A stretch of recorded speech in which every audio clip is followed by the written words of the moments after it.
우리는 지난 시간에 예레미야 9장을 보았습니다. 이스라엘은 이제 북이스라엘과 남유다를 통칭하는 말인데요.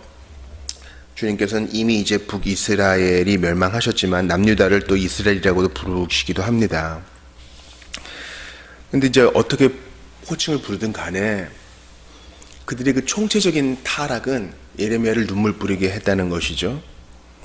공의를 행하지 아니하고 하나님은 그저 겉으로만 섬기고 거짓을 범하고요. 우상 숭배하는 것도 자연스럽게 따라오고 오늘 10장 내용이 거기에 대한 거죠. 그러면서 아직까지 여호야김 때니까 특별한 일이 일어나지 않은 것 같아 보이니까 악한 자들이 금방 징계를 당하지 않으니까 그들이 이제 경성함이 없잖아요. 그래서 예레미야의 외침은 이러합니다. 자랑하는 자는 힘 가진 거, 또 지위가 높은 거 이런 걸로 자랑하지 말고 하나님 아는 걸로 좀 자랑해라. 하나님의 사랑과 정의와 공의를 땅에 행하는 자인 줄을 깨달아라. 우리가 이거 지난 시간에 어떻게 깨달을 수 있다 했어요? 성경을 공부함으로, 기도함으로, 교회됨을 이룸으로, 그리고 내가 하나님이 정의와 사랑을 베푸시는 분이기 때문에 우리도 그렇게 베풀면서 체험적으로 알므로 이것을 깨달을 수 있다 했어요. 참으로 하나님을 체험적으로 아는 거, 이거만한 고귀한 일이 없습니다. 돈은 있다가도 없어요. 그렇게 또 흘러갑니다. 돈은 돌고 도니까 돈이지요. 명예도의 한때입니다. 메뚜기도 제철이에요. 추운 바람이 불면 메뚜기 더 이상 뛰지 못해요. 사람들이 굽신대는 그 명예로운 직분도요, 얼마 가지 못해요. 그러나 하나님을 아는 지식은 영원합니다. 그것은 우리의 영혼과 평생을 책임져요. 그러므로 우리는 잘 들으셔야 돼요. 위태한 일 없을 때도, 뭔가 특별한 일이 벌어지지 않을 때도, 우리가 아주 낮은 자리에 처하든지 높은 자리에 처하든지 시종여일하게 하나님을 알아가는 그 방향성 가운데 있는 게 중요한 거예요. 은혜의 습관을 좇아서, 물론 절박함이 있으면 더 좋죠. 그러나 하나님을 향한 그 간절한 마음으로 한 방향으로 쭉 가는 거. 어떤 방향이에요? 내가 오늘도 주님을 더 알기 원합니다. 오 주님 알기 원하네. 내 영 깊은 곳 살아계시는 주님 알기 원해. 주님을 알기 원한다는 성도의 고백은 영원 무궁토록 계속돼요. 오늘 예레미야 10장에서는 이 남유다의 우상 숭배에 대하여 주님이 예레미야의 입을 빌어 꾸짖으십니다. 자, 먼저는 그 당대에 널리 퍼진 2절 보세요. 여러 나라의 길을 배우지 말라 하시면서 구체적으로 하늘의 징조를 두려워하고 하지 말아라 이렇게 말씀합니다. 하늘의 징조는 뭐예요? 이제 천체의 움직임, 하늘과 별, 또 달 이런 것들을 통해서 인간의 운명이 거기에 다 보여진다. 또 불운한 일이 있을 때, 행운이 있을 때 거기서 다 알 수 있다, 그런 거 아니겠어요? 그러나 우리의 믿음은 뭡니까? 인간의 생사화복은 살아계신 하나님의 손안에 있는 것인데 하나님께 의지하는 것보다 별을 보고 있으니 그거 좀 배우지 말아라. 이미 이제 만연했던 거죠. 그러므로 제가 지지난 주일에 말씀드렸던 것처럼 그리스도인이 점을 본다, 사주를 본다, 운수를 본다, 혈액형으로 내 운명을 한번 걸어본다, 재미로 하는 거예요 하면서 오늘의 운세를 펴본다, 할로윈에 참석하면서 제대로 된 의미도 알지 못한 채 그냥 유익만 취하려 한다. 그것은 옳지 않은 거예요. 인간의 운명은 하나님의 손 안에만 있습니다. 마귀는 절대적이지 않아요. 마귀는 사람의 운명을 바꿀 수 없어요. 마귀도 허용된 범위 안에서만 일할 수 있지 우리가 그에게 너무나 많은 힘을 실어주면 안 됩니다. 또 예레미야의 고발은 손으로 만든 우상에 이어지죠. 자, 여러 나라의 풍습 중에서 나무로 만든 신들, 그 사람들이 다 베다가 또 다듬어서 4절 보니까 은과 금으로 장식하고 못 박고 망치로 든든하게 해가지고 견고하게 하고, 5절 보니까 사람이 메어야 한다. 이 말은 사람이 이동시켜 주거나 이제 어디 걸어 줘야 된다, 세워 줘야 된다, 이런 말이죠. 그런 거 두려워하지 말아라. 이거 이사야도 얘기하잖아요. 그 나무 패다가 일부는 땔감으로 쓰고 일부는 음식을 만들어 먹고 또 일부는 우상도 만들고, 그게 뭐냐? 이런 겁니다. 우리 주님은 이러한 우상에 대해서, 또한 우상 숭배에 대해서 혐오하십니다. 어떤 상들, 눈에 보이는 상들에 대해서 사람이 마음이 가는 것은 당연한 거예요. 그러므로 주님은 십계명 가운데 눈에 보이는 거 섬기지 말라고 분명히 말씀하십니다. 6절 보세요. 여호와여 주와 같으니 없나이다. 주는 크시니 주의 이름이 그 권능으로 말미암아 크시니이다. 이것이 바로 바른 우리들의 고백이어야 되는데, 그들은 여기서 은 가져오고 저기서 은 가져오면서 헛된 나무뿐인 것을 섬기는 것이죠. 이것을 21세기 언어로 좀 바꿔볼까요? 사람들의 관심과 좋아요와 공유와 뭐 이런 것들은요, 한순간이에요. 제가 지금 SNS 얘기하는 거잖아요. SNS의 글들은요, 축적되거나 금방 찾아볼 수 있는 글들이 아니에요. 보통은 그냥 쑥쑥 지나가는 거예요. 제가 아까 말씀드린 돈, 명예와 권력, 자기의 나르시시즘, 만몬 다 지나가는 것입니다. 오직 전능하신 하나님만이 영원하십니다. 10절에도 보세요. 오직 여호와는 참 하나님이시요 살아계신 하나님이시요 영원한 왕이시라. 그 진노하심에 땅이 진동하며 그 분노하심을 이방이 능히 당하지 못하느니라. 이런 우상들은 여러 개를 만들어야 돼요. 힘이 제한적이기 때문에 여러 개를 만들어서 다 각각 우리 영역을 도와줘야 되는데, 하나님은 한 분뿐이신데도 이 모든 걸 다 아신다는 것입니다. 사랑하는 여러분, 우리는 하나님이 어떤 분이신지를 제대로 알아야 그분을 알아갈수록 더욱더 그분이 매력적이고 너무나 탁월한 분이심을 깨닫게 됩니다. 그래야 우리의 마음이 움직여 손과 발로 주님을 섬길 수가 있지요.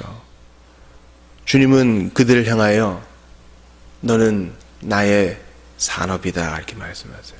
나의 산업이다. 그리고 내가 너의 분깃이 되어줄게 그렇게 말씀합니다. 그런데도 배반을 했다면 이것은 대단한 반역이에요. 이러한 형편을 향하여 에레미야는 가슴을 치면서 놀라운 선언을 합니다. 19절 이하를 보면요. 슬프다 내 상처여 내가 중상당했고 내가 말하리라 내가 참아야 하리로다. 예레미야는 선지자거든요. 그런데 지금 총체적으로 타락한 유다의 아픔, 죄로 인한 고난, 앞으로 당할 심판을 자기 것으로 여기고 있어요. 그러니까 나는 너희와 달라. 나는 스피커니까 너에게 하나님 말씀 전해줄게. 에이 나쁜 놈들, 이렇게 끝나지 않고 같이 아파요. 여러분, 이게 그리스도인의 마음이에요. 이게 제대로 된 성도의 자세예요. 여러분, 비판은 소위 시쳇말로 까는 것은 누구나 할 수 있어요. 그리고 사람들은 그런 거 좋아합니다. 싸움 구경 좋아하는 것처럼 비판하고 나를 세우고 깎아내리는 거 다 좋아해요. 그러나 문제는 누가 같이 아파하느냐 이거예요. 종교개혁 500주년을 기념해서, 교회개혁 500주년을 기념해서 마틴 루터의 1611년 사건을 기념하는 이제 500주년을 하는 이 마당에 장자교회라고 하는 교단과 그 지경 신학교에서 일어나는 놀라운 일들을 보세요. 학생들이 수업을 거부하고 교수들이 학생들과 뜻을 같이 해서 총장의 사퇴를 결의하고, 그만큼 그 이전에 수면 밑에서 많은 비리들이 저질러지고 배임과 횡령, 거짓말하고 하지 않았다 하고요. 이른바 대형교회, 수만 명이 이르는 교회가 이거 십자가다 하면서 세습을 하고요. 오히려 얼굴이 붉어지지도 아니하고 이제는 많은 국민들이 보는 뉴스 가운데 지탄의 대상이 되고 있어요.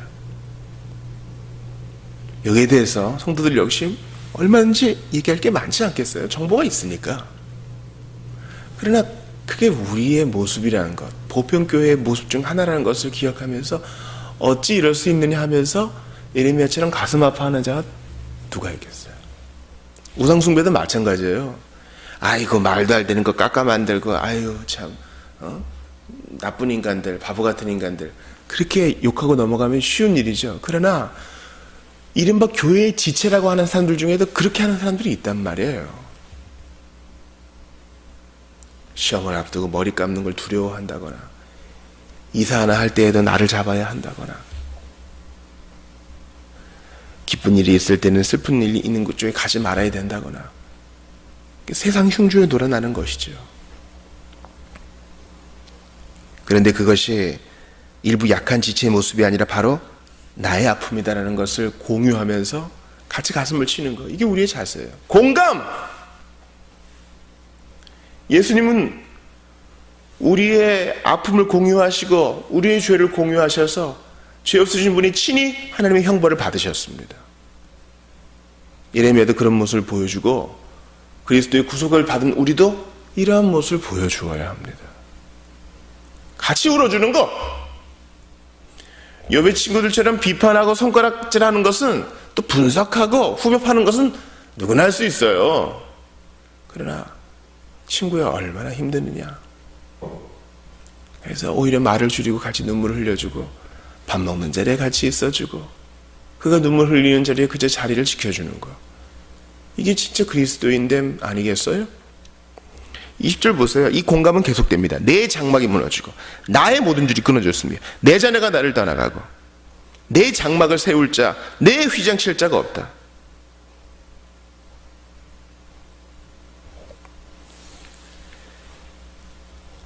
그러면서 24절 보세요. 여호와여 나를 징계하옵시되 너그러야 하시고 그렇게 얘기합니다. 사랑하는 여러분, 오늘의 말씀 바로 이 공감으로 마무리를 합시다. 그리고 그것을 마음에 새깁시다. 한 교회의 문제가 아니라 바로 나의 문제예요. 나를 징계하시되 너그럽게 해달라고 기도해야 됩니다. 한국교회의 이 상황은 정화 능력을 잃어버린 상황이에요. 하나님의 손대심과 낮아짐과 고난이 아니고서는, 연단의 불이 아니고서는 헤쳐나갈 수가 없는 큰 문제예요. 기독교가 힘을 얻게 되면서, 교회가 힘을 얻게 되면서 이런 문제들이 터져나왔으니 더 낮아져야 되겠어요. 그리고 그것을 나의 것으로 받아들이고 나도 조심할 뿐만 아니라 같이 아파하고, 어찌 일이 이렇게 되도록 나는 무엇을 했는가 돌아보면서 같이 가슴을 찢어야 됩니다. 실로 나의 죄가 얼마나 많아요. 전체 교회를 위해, 보편교회를 위해 기도하지 않은 죄, 전 인류를 위해 봉사하고 교회를 위한 봉사가 아니라 나의 이기심을 발휘한 죄 얼마나 많아요. 그러나 예수님은요, 죄 없으신 분이세요. 참으로 이타적인 분이셔요. 그분에 있어서는 의무의 누락 같은 거 하나도 없어요. 그러나 그분은 그럼에도 불구하고 공감하시고 우리의 죄를 뒤집어 쓰시고 신이 잿덩이가 되셨습니다. 그렇게 역임을 받으셨어요. 우리가 돈 내고 서비스를 받을 때 무례한 서비스가 오면 화내잖아요. 그러나 주님은 무례한 서비스 정도가 아니라 창조주에 대해서 감히 할 수 없는 짓까지 다 감내하시며 죽음의 잔까지 마시셨습니다. 친히 공감하시는 자의 본을 보이셨고 친히 우리의 죄를 대속하신 것이죠. 우리도 그 뒤를 따릅시다.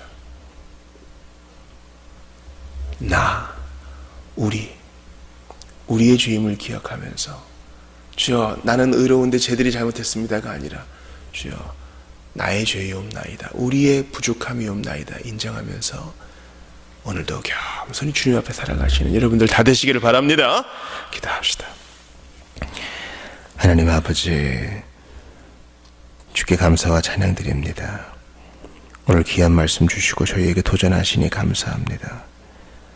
주여, 우상을 섬기는 세대 속에서 저희들도 정신을 바짝 차리고 금방 흘러가고 없어지고 사그러지는 우상이 아니라 영원하신 주님만, 삼위 하나님만 섬기게 하옵소서. 또한 간절히 기도합니다. 아버지 하나님, 예레미야의 공감, 우리 주여, 우리도 그래 할 수 있도록 도와주시고 그리스도의 공감과 그리스도의 자기 낮추심과 자기를 비우심을 본받게 하시옵소서. 오늘도 십자가의 대속에 감사하면서 같이 짐을 지면서 이타적인 삶, 섬기는 삶 살 수 있도록 성령께서 연약한 저희를 도와주시옵소서. 고난 가운데 있는 모든 형제와 자매를 붙드실 것을 믿사오며 예수님 이름으로 기도합니다. 아멘.